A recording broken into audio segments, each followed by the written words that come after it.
Bertemu lagi dengan kami GRI TV. Seputar info kembali hadir di sela-sela aktivitas Anda, yang akan memberikan berita-berita terbaru dan aktual hari ini. Pemirsa, tugas dan fungsi Dinas Perizinan Kabupaten Batubara kembali dipertanyakan. Pasalnya masih didapati sejumlah usaha toko serba ada yang tidak memiliki izin usaha maupun PBG, persetujuan bangunan gedung.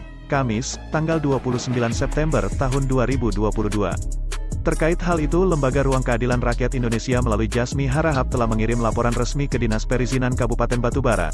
Laporan tersebut sebagai tindak lanjut dari surat balasan Dinas Perizinan kepada LRKRI beberapa waktu lalu.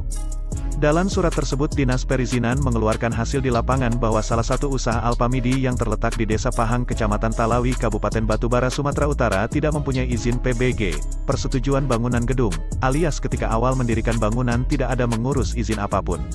Selanjutnya Jasmi mengatakan seyogyanya temuan tersebut segera ditindaklanjuti Dinas Perizinan dan selanjutnya segera berkoordinasi dengan Satpol PP untuk segera dibongkar.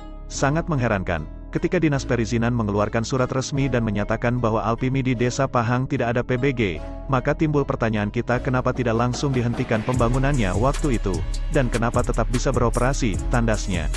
Ketika ditanya apa rekomendasi dari lembaga LRKRI, Jasmi menambahkan bahwa pembongkaran gedung itu adalah langkah terbaik karena kita tidak tahu kualitas bangunan sebab perencanaan pasti tidak menggunakan konsultan dan izin dari Dinas PUTR. Kalau rekomendasi kita adalah bongkar, itu langkah yang tepat tutupnya.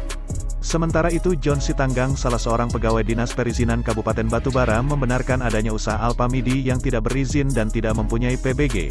Benar Bang, terkait PBG Alpamidi Desa Pahang memang belum ada, ujarnya. Seperti yang kita ketahui bahwa persetujuan bangunan gedung adalah syarat mutlak untuk pendirian suatu bangunan gedung, apalagi bangunan tersebut bertingkat. Lalu sebenarnya apa itu PBG? Menurut pasal 1.17 Peraturan Pemerintah, PP, nomor 16 tahun 2021 tentang Peraturan Pelaksanaan Undang-Undang nomor 28 tahun 2002 tentang bangunan gedung. Sudah tercantum mengenai pengertian dari PBG, persetujuan bangunan gedung atau PBG adalah sebuah perizinan yang diberikan kepada pemilik bangunan gedung untuk membangun baru, mengubah, memperluas, mengurangi, dan, atau merawat bangunan gedung sesuai dengan standar teknis bangunan gedung. Sebagian dari kita kemungkinan masih awam dengan istilah persetujuan bangunan gedung, PBG. Kondisi tersebut merupakan hal yang wajar. Pasalnya penggunaan PBG ini juga belum lama berlaku. PBG mulai diberlakukan pada bulan Agustus tahun 2021 lalu. Jadi wajar saja jika kita belum paham atau masih bingung dengan istilah PBG. Berdasarkan Undang-Undang Nomor 28 Tahun 2002 tentang Bangunan Gedung dan aturan pelaksanaannya pada PP Nomor 36 Tahun 2005.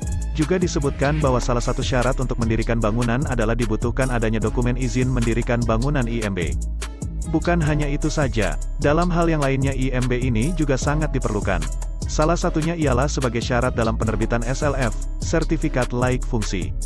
Namun belum lama ini, tepatnya semenjak Undang-Undang Cipta Kerja diteken oleh Presiden Joko Widodo, PBG mulai digunakan sebagai pengganti IMB bangunan.